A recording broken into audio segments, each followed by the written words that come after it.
বুঝে। নমস্কার বন্ধুরা, টিএমএস ইউটিউব চ্যানেলে সকল বন্ধুদের স্বাগত জানাচ্ছি। তো আজকে রয়েছি রাজেশ দার দোকানে।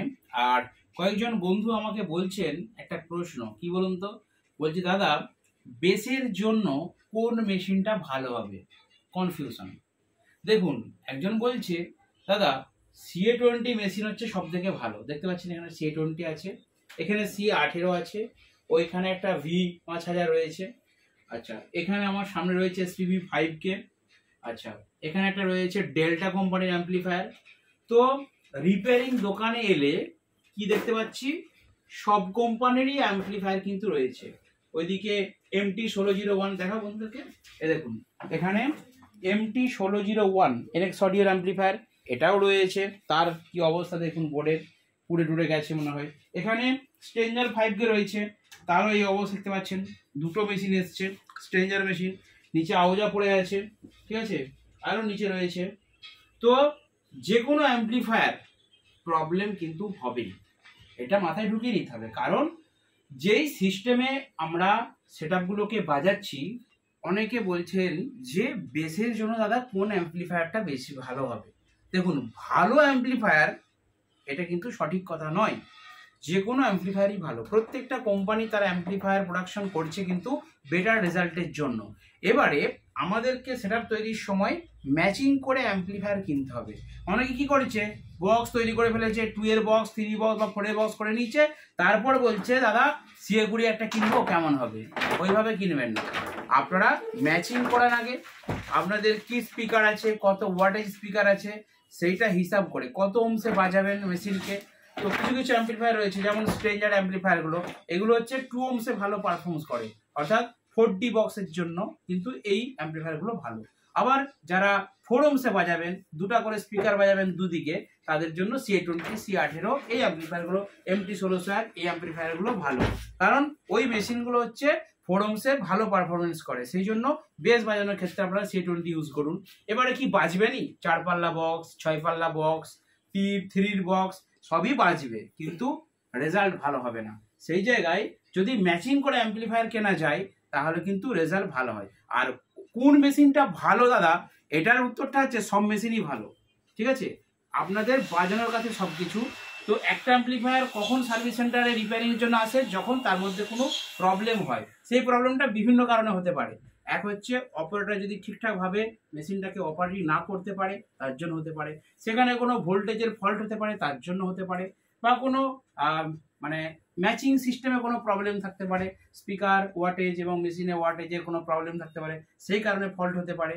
তো যাই হোক, যে কোনো কারণে কিন্তু অ্যাম্পলিফায়ারে ফল্ট হয় এবং অ্যাম্পলিফায়ারটা দোকানে সার্ভিস সেন্টারে আসে রিপেয়ারিংয়ের জন্য। এবারে একটা কথা বলি, অনেকে বলে ধরুন কেউ সেকেন্ড হ্যান্ড মেশিন কিনছে, কেউ CA20 মেশিন কিনছে, কেউ স্ট্রেঞ্জারের মেশিন কিনছে। তো সেই ক্ষেত্রে আমাকে ফোন করে, বলে দাদা একটা সেকেন্ড হ্যান্ড মেশিন দেখেছি, CA20 একটা ছবি তুলে পাঠিয়ে দিল, দেখুন তো দাদা এই মেশিনটা অরিজিনাল কিনা। দেখুন, CA20 হোক যে কোনো অ্যাম্পলিফায়ার সেকেন্ড হ্যান্ড আপনারা যখন কিনবেন, আপনারা নিজেরা যদি সম্ভব হয় বাজিয়ে চেক করে নিলে বেটার হয়। তাছাড়া আপনাদের যদি এক্সপিরিয়েন্স না থাকে, যারা অ্যাম্পলিফায়ার সম্বন্ধে জানে, টেকনিশিয়ান আছে, যারা মিস্ত্রি সেরকম পরিচিত, বা কেউ সিনিয়র অপারেটর যারা দীর্ঘদিন মেশিনগুলোকে ব্যবহার করেছেন, মেশিন সম্বন্ধে পরিচিত আছেন, সেরকম কোনো ব্যক্তিকে দেখিয়ে তারপর কিনুন। অনেকে কি হচ্ছে, দেখুন, যে বিক্রি করবে পুরোনো অ্যাম্পলিফায়ার, সে তো কখনোই বলবে না আমার অ্যাম্পলিফায়ারটা খারাপ, সে বলবে আমার অ্যাম্পলিফায়ারটা ভালো, কিচ্ছু হয়নি, ঠিক আছে, একদম গোছ করা ছিল, জাস্ট অনেকদিন হয়ে গেছে, একটু ধুলো ময়লা পড়েছে, এটাই বলবে, কারণ তাকে মালটা সেল করতে হবে। কিন্তু যে কিনবে তাকে কিন্তু নিখুঁতভাবে চেক করে নিতে হবে। দেখুন, ওপর থেকে অ্যাম্পলিফায়ার দেখে বোঝা যায় না। যদি সেখানে কিনেন, ঢাকনা খুলে ভেতরে পার্টসগুলো সব বোর্ডগুলো দেখে নিন যে প্রচুর কাজ হয়েছে কিনা। এইভাবে আপনারা পুরোনো অ্যাম্পলিফায়ারকে কিনুন। আর নতুন সেটআপ যারা করবেন, অনেকে ফোন করছে দাদা কি মেশিন নিলে ভালো হবে। মেশিন ওইভাবে নয়, দেখবেন আপনাদের ওখানে কি সাউন্ড সিস্টেম চলে, সেখানে 4D বক্স চলে নাকি বেস চলে নাকি RCF চলে, সেই অনুযায়ী প্ল্যানিং করে সেটআপ বানান এবং সেই অনুযায়ী কিন্তু ম্যাচিং করে মেশিন কিনুন। কারণ ওমস ম্যাচিংটা ইজ মোস্ট ইম্পর্টেন্ট, ঠিক আছে। অনেকে কি করছে, CA20 দিয়ে 6D বক্স বাজাচ্ছে, CA20 দিয়ে 4D বক্স বাজাচ্ছে, সেই ক্ষেত্রে স্ট্রেঞ্জারের রেজাল্ট ভালো।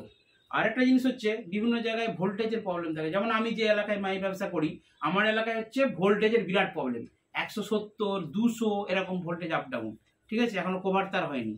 তো সেই জায়গায় আমি যে ভাড়া খাটি, আমার ইচ্ছা ছিল C20 দিয়ে বাজাবো, C20 কিনবো, কিন্তু আমি C20 কিনিনি, কারণ সঠিক ভোল্টেজ না হলে মেশিনটা ভালো পারফরমেন্স করে না। সেই জন্য আমি স্ট্রেঞ্জার 5 কে কিনেছি। এটা আমার নয়, এটা অন্য কারো। তো আমার মেশিনগুলো চট করে প্রবলেম হয়নি, কারণ আমি সবসময় মেজারমেন্ট করে বাজানোর চেষ্টা করি। তো এই হচ্ছে ব্যাপার। সাউন্ড সিস্টেমে একটু মেজারমেন্ট করে যদি অপারেট করা যায় মেশিনকে, তাহলে মেশিনগুলো প্রবলেম কম হবে। সব কিছুই অপারেটরদের উপরে নির্ভর করে। তো অপারেটররা কি করে, অনেকে ভালো করে না শিখেই, মানে কেউ কেউ বলে দেখি যে আমি বিরাট বড় অপারেটর হয়ে গেছি, যে কোনো মেশিন আমি চালিয়ে দেবো। আরে ভাই, সেই মেশিনটা হয়তো সে প্রথম বাজাচ্ছে, তার সম্বন্ধে আগে নলেজ করতে হবে। সেই মেশিনটা কি চাইছে, কত ভোল্টেজে ভালো চলে, মানে কত কি রেঞ্জে বাজালে তার ক্লিপ চলে, মেশিনটা যেই মেশিন দিয়ে তার সেটআপ, সেই অ্যাম্পলিফায়ার সম্বন্ধে তার একটু রিভিউ আগে নিয়ে নেওয়া দরকার, তারপর ফিল্ডে গিয়ে বাজানো উচিত। কেউ হয়তো C20 দিয়ে সেটআপ বাজিয়েছে কন্টিনিউ, তার কাছে MT1601 মেশিন আছে বা M Pro মেশিন দিয়েছে, কোনো ব্যাপার না, আমি চালিয়ে দেবো, দিল বাড়িয়ে। এক একটা মেশিনের সিস্টেম এক এক রকম, প্রত্যেকটা মেশিনের সিস্টেম কিন্তু আলাদা। পেছনে যে সিস্টেমগুলো রয়েছে, একটা মেশিনের পেছনে বহু কিছু সিস্টেম থাকে, কারোর সঙ্গে কারো মিল নেই। এক একটা অ্যাম্পলিফায়ার এক এক রকম সিস্টেম। সেই জন্য যে কোনো অ্যাম্পলিফায়ার দিয়ে আপনারা যখন সেটআপ বাজাবেন, যে সমস্ত অপারেটর ভাইয়েরা নতুন নতুন শিখছেন, সেই মেশিন সম্বন্ধে আগে একটু এক্সপিরিয়েন্স করে নিন, মেশিনটা সম্বন্ধে একটা রিভিউ জেনে নিন, কত ওয়াটে চলে, কিরকম কি পারফরমেন্স, তারপর কিন্তু সেটা বাজান, দেখবেন ক্ষতির হাত থেকে বেঁচে যাবেন। তো যাই হোক, তাহলে মেন টপিকে এবার আসছি যে কোন মেশিনটা ভালো। প্রত্যেকটা কোম্পানিরই মানে নিজস্ব একটা মেশিনের ক্যাপাসিটি থাকে। যেমন C20 মেশিন ভালো পারফরমেন্স করেছে, C20 ভালো সাউন্ড স্ট্যান্ডার্ডের, যেগুলো মেশিন চলে। স্ট্রেঞ্জারের 5K 4K রেজাল্ট ভালো। তো এরকম যে কোনো অ্যাম্পলিফায়ার নিতে পারেন, আপনার সেটের সঙ্গে ম্যাচিং করে অ্যাম্পলিফায়ার কিনুন। অ্যাম্পলিফায়ার দেখে সেট তৈরি করতে যাবেন না। সেট আপনি কি করবেন, আগে প্ল্যান করুন, প্ল্যান করে তারপর কিন্তু অ্যাম্পলিফায়ার নেওয়াটা বেস্ট হবে। তো চলুন, আজকে ছোট্ট এক্সপিরিয়েন্স জাস্ট আপনাদেরকে শেয়ার করলাম। দেখা হবে বন্ধুর সাথে নেক্সট ভিডিওতে। বন্ধুরা ভালো থাকবেন, সুস্থ থাকবেন। এখানে মেগা অ্যাম্পলিফায়ারও কিন্তু তাদের কাছে এসেছে রিপেয়ারিং এর জন্য।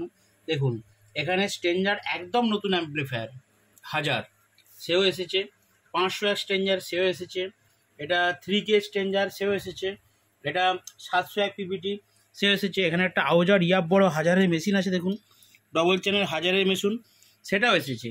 আর এখানে CA20 তো সব থেকে বেশি আসে, এখানে দেখতে পাচ্ছেন, এখানে দেখতে CA20।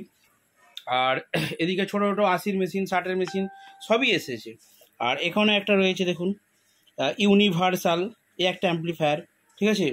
তো পুরনো নতুন সব রকম অ্যাম্পলিফায়ারই কিন্তু আসে রিপেয়ারিং সেন্টারে, কারণ প্রবলেমটা অ্যাকচুয়ালি কিন্তু হয় কোনো ফল্টের জন্য, ঠিক আছে। তো এত এত অ্যাম্পলিফায়ার, এখানে পিয়ানো আছে। তো পুরনো নতুন সব রকম অ্যাম্পলিফায়ার কিন্তু রিপেয়ারিং সেন্টারে এসেছে। আর এখানে একটা দেখুন আছে কিউয়েস্ট কোম্পানির অ্যাম্পলিফায়ারে, দেখুন এটা আছে, ইউনিভার্সাল আছে, আর ভেতরে একটা স্ট্রেঞ্জার আছে, ঠিক আছে। আর এদিকেও আছে, এখানে দেখুন স্টুডিও মাস্টার আছে, আরও কত অ্যাম্পলিফায়ার দেখুন। এই ঘরটাতে আরও ফাঁকের রুমটাতে, এই ঘরটা পুরো ভর্তি হয়ে গেছে, ফাঁকের রুমটাতেও রয়েছে। তো সর্বশেষ একটা কথাই বলো বন্ধুদিকে, যে সব অ্যাম্পলিফায়ারই কিন্তু খারাপ হয়, তবে সেটা কিন্তু কোনো অ্যাম্পলিফায়ার ইচ্ছা করে হয় না, আর অপারেটরদেরও দোষ থাকে না। যে কোনো ফল্টের কারণেই কিন্তু বেশি অ্যাম্পলিফায়ারের প্রবলেম হয়, 90% প্রবলেম হয় বিভিন্ন ফল্টের জন্য বা ম্যাচিংয়ের জন্য বা ডিস্টার্বের জন্য, ঠিক আছে। তো যাই হোক, এই ছিল আজকে ছোট্ট ভিডিও। দেখা হচ্ছে বন্ধুর সাথে নেক্সট একটা ধামাকাদার ভিডিও নিয়ে।